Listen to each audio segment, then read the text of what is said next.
Ya, Assalamualaikum untuk semuanya yang hadir pada malam hari ini. Sebetulnya sudah cukup lama saya menyoalkan tentang nama Tuhan ini, ya, sekitar tahun 2000, Pak. Tahun 2000 ketika saya mempelajari bahasa asli kitab suci kami, yaitu bahasa Ibrani, saya melihat ada terjemahan-terjemahan yang sangat rancu. Namun dalam hal ini terus terang saya pada saat itu memang berada di bawah sebuah sinode yang tentu saja kalau saya menyampaikan akan bermasalah. Dan ternyata memang benar saya mengalami masalah yang besar. Sehingga saya terpaksa harus di-kick out dari sinode kami sebelumnya. Kemudian pada saat itu saya difitnahkan, diadu domba dengan umat Muslim, seolah-olah saya membuang Allah begitu. Dan itu sempat heboh, saya dipecat tanggal 17 Agustus tahun 2001 pada saat itu.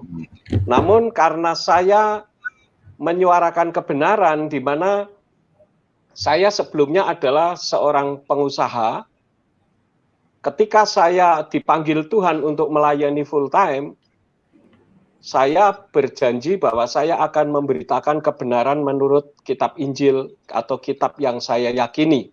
Oleh karena itulah maka saya melayani 8 tahun.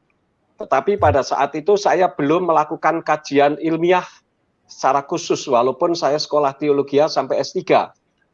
Tetapi saya tidak menjurus khusus tentang masalah nama ini.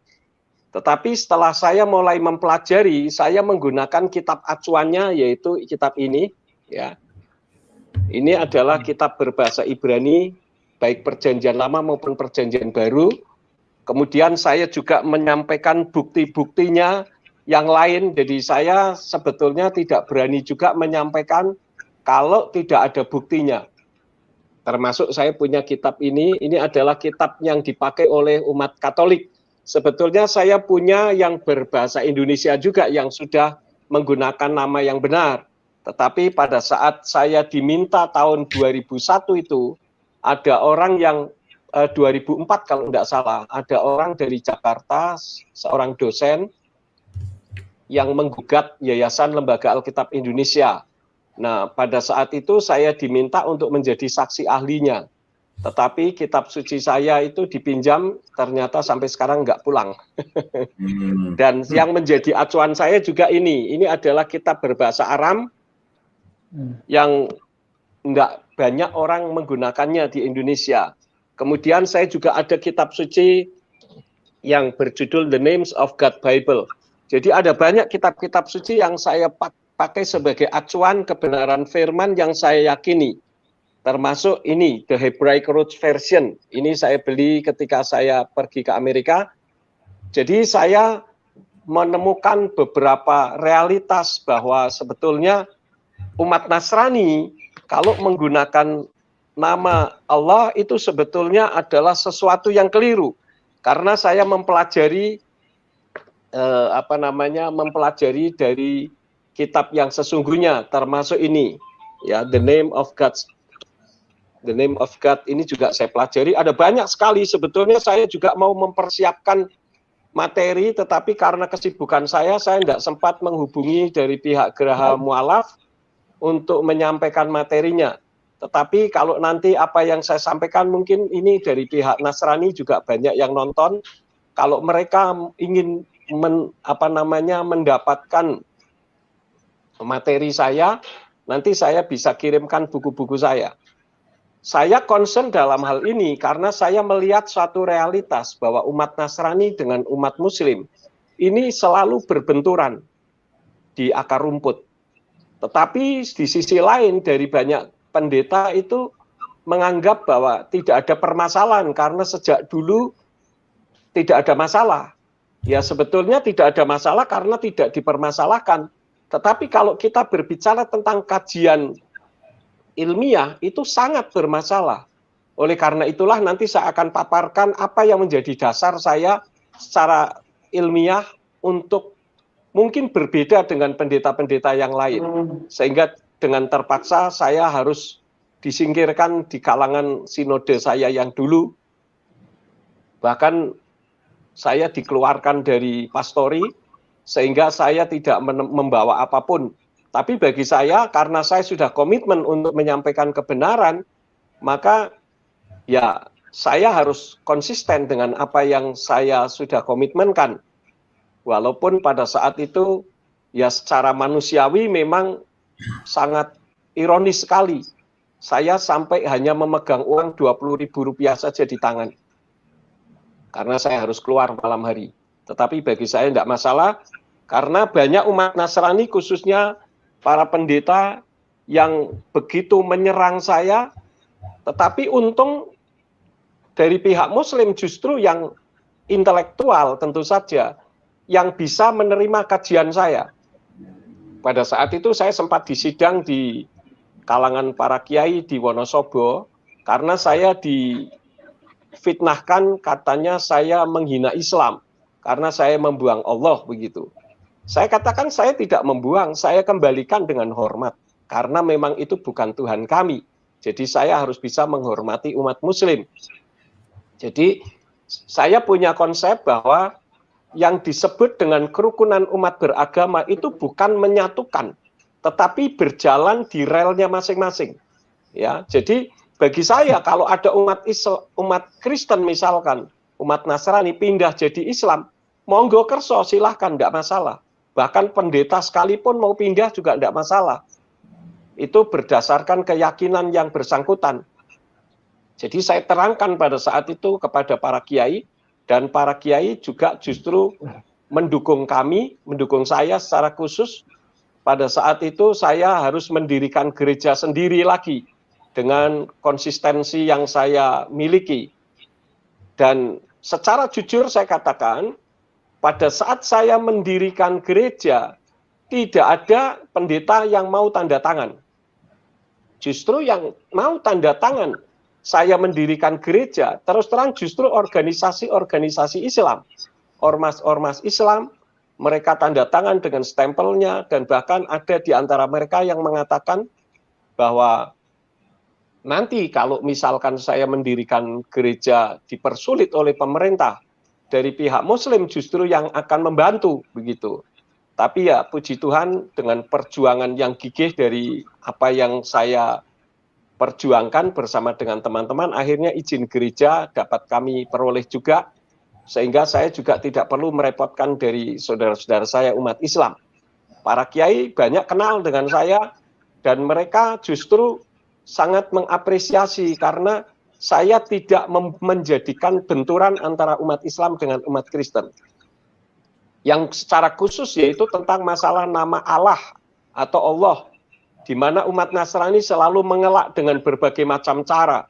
Dikatakan perjanjian baru tidak ada nama Yahweh dan sebagainya. Nah, kenapa? Karena memang di Indonesia terus terang saja untuk literatur Nasrani ini sangat kurang sekali. Dan saya banyak mendapatkan literatur, kalau saya pelayanan ke Amerika, saya beli-beli buku. Seperti salah satu contohnya ini adalah buku yang membuktikan bahwa perjanjian baru pun ditulis dalam bahasa Ibrani. Dan ini ditulis oleh Rabi Israel. Artinya bahwa kiblatnya memang berbeda. Kalaupun ada orang yang menganggap itu hal yang sama, saya pikir saya mengacu hanya kepada kitab sucinya masing-masing. Jadi umat Islam dengan Al-Qur'annya, sedangkan kami dengan Tanak dan Brit Kadasa. Jadi kalau misalkan kita berada di relnya masing-masing, tentu tidak akan terjadi permasalahan. Kenapa? Karena saya melihat bahwa di dalam kitab suci terjemahan dari Yayasan Lembaga Alkitab Indonesia, nama Yahweh, nama diri Yahweh, Yod, He, Waw, He, huruf Ibraninya, itu diterjemahkan menjadi 4.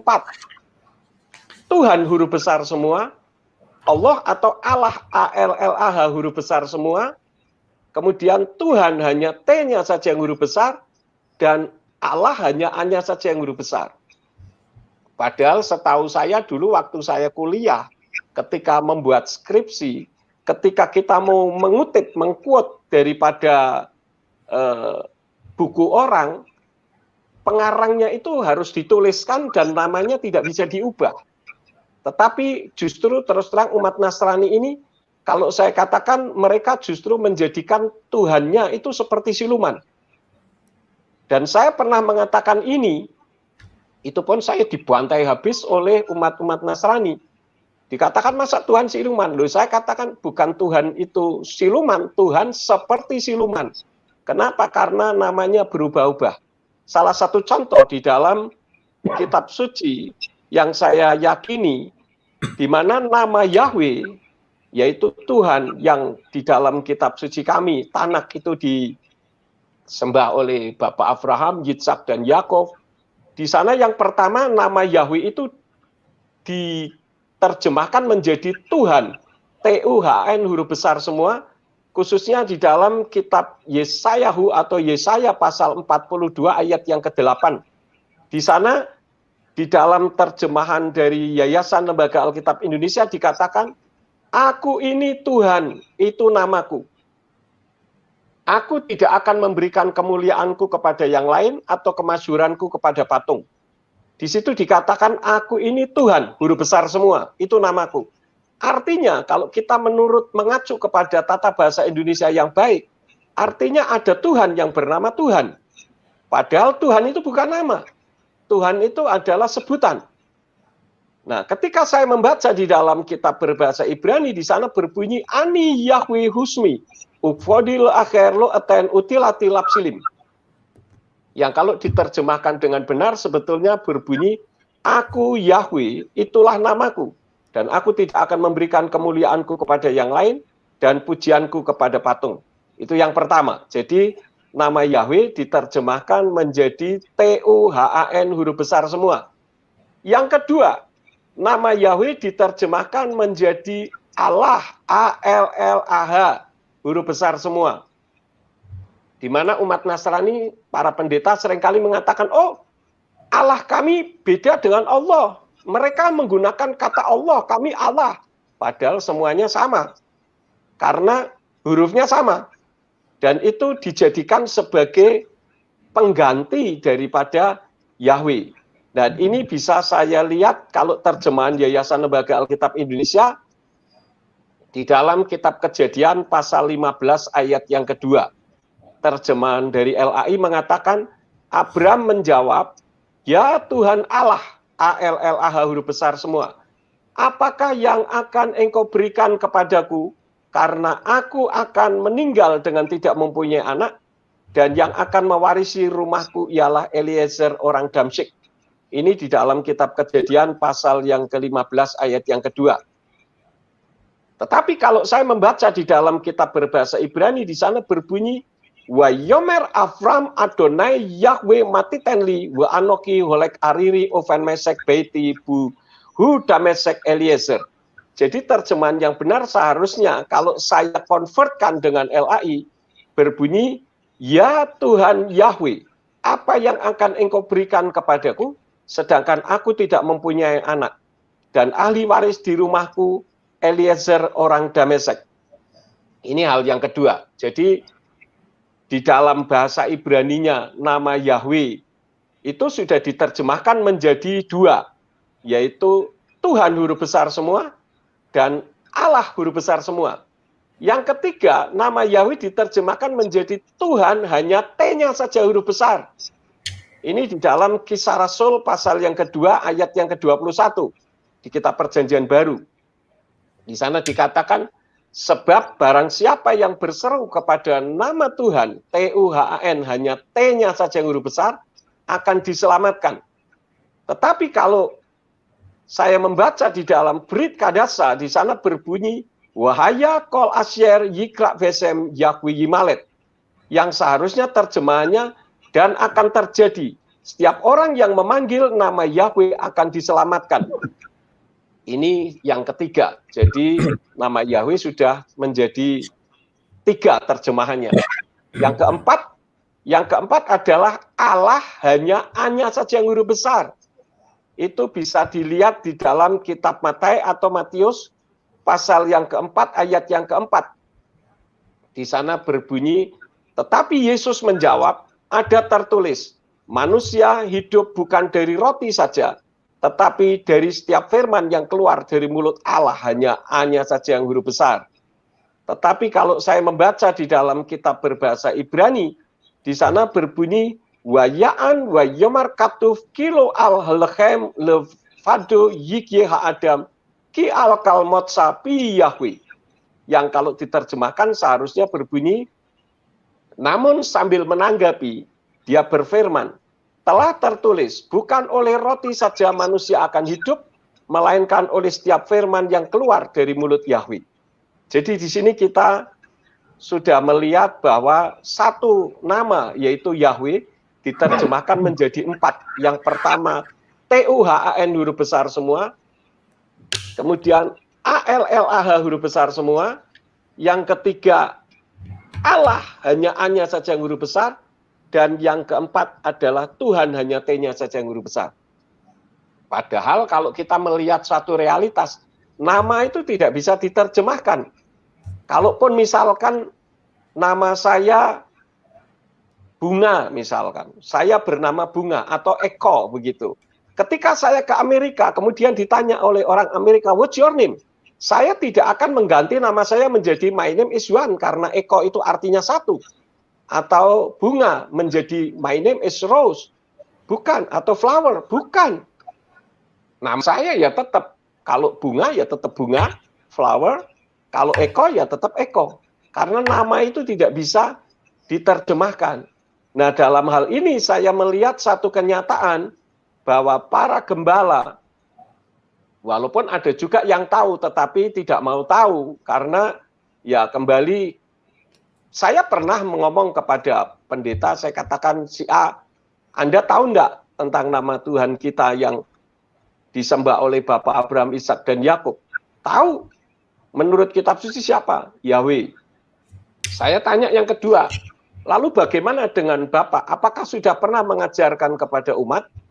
Mereka jawabannya sangat variasi dan banyak. Mereka katakan, oh itu nggak usahlah diajarkan. Nanti jemaat jadi terpecah belah. Saya bilang memang kalau terpecah bagaimana? Yeshua saja dulu ketika ada di dalam dunia ini juga membuat perpecahan. Apakah itu bukan berasal dari Elohim?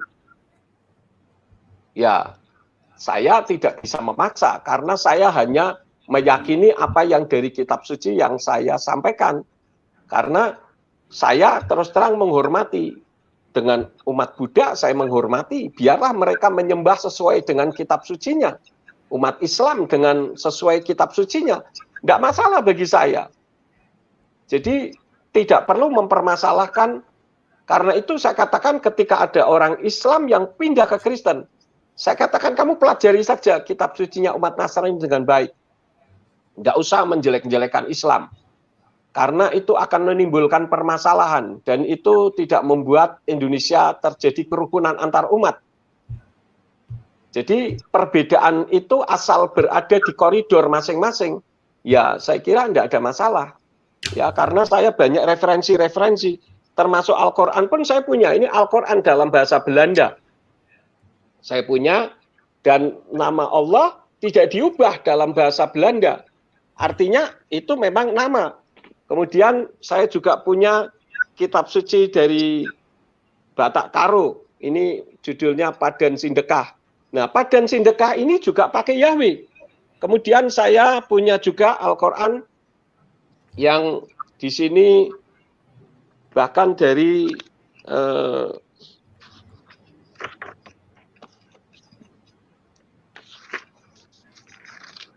terjemahan dari cukup bagus juga. Kadim Al-Haramain Asyafritain, pelayan kedua Tanah Suci, Fat Ibnu Abdul Aziz Al-Saud, Raja Kerajaan Saudi Arabia, mendapat kehormatan sebagai penganjur untuk mencetaknya Al-Quran dan terjemahannya ini. Jadi saya menggunakan yang sah semua. Tetapi karena saya menghormati umat Islam, ya go ahead silahkan. Umat Islam mau meyakini Tuhannya, saya hormati saja. Tetapi umat Nasrani seharusnya berada di koridor masing-masing. Nah, kebanyakan pendeta yang tidak mau menyebut nama Yahweh, mereka mengatakan bahwa YHWH itu tidak bisa berbunyi. Saya katakan kalau tidak bisa berbunyi ya belajar untuk membunyikannya.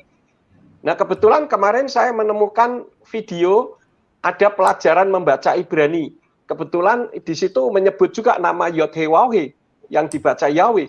Kemudian saya posting di YouTube saya yang terakhir. Jadi bagi umat Nasrani yang selama ini menganggap bahwa YHWH itu tidak bisa bunyi, bodohnya Yakub Sulistyo saja yang menyebut nama Yahweh, sesuatu yang tidak bisa dibunyikan. Justru saya katakan bahwa betapa bodohnya Elohim atau Tuhan kalau menyuruh Moshe atau Musa menulis sesuatu yang tidak bisa dibunyikan. Ini kan sangat naif sekali. Apalagi ada yang mengatakan bahwa orang Yahudi sendiri lupa bagaimana membunyikannya. Bagaimana mungkin orang Yahudi lupa dengan hurufnya sendiri? Ada alasan macam-macam, katanya di perjanjian baru itu sudah tidak ada nama Yahweh karena pada saat itu lingua frankanya adalah bahasa Yunani. Karena orang Yahudi dijajah oleh Romawi menggunakan bahasa Yunani. Nah, saya contohkan saja Indonesia ini dijajah oleh Belanda 350 tahun. Tetapi bahasa Indonesia, bahasa Jawa, bahasa daerah tidak ada yang hilang. Jadi ada banyak sekali argumentasi-argumentasi yang sebetulnya tidak relevan untuk disampaikan. Karena kalau disanggah itu bisa, namun ya kembali kalau menurut saya karena mereka belum mampu membedakan antara nama, sebutan, bahasa, dan budaya, sehingga mereka rancu begitu. Saya kira untuk pemaparan saya nggak usah banyak-banyak ya. Jadi nanti misalkan ada yang mau bertanya sekitar masalah nama, bisa disampaikan. Saya kira itu dulu Pak Moderator, terima kasih, Tuhan memberkati.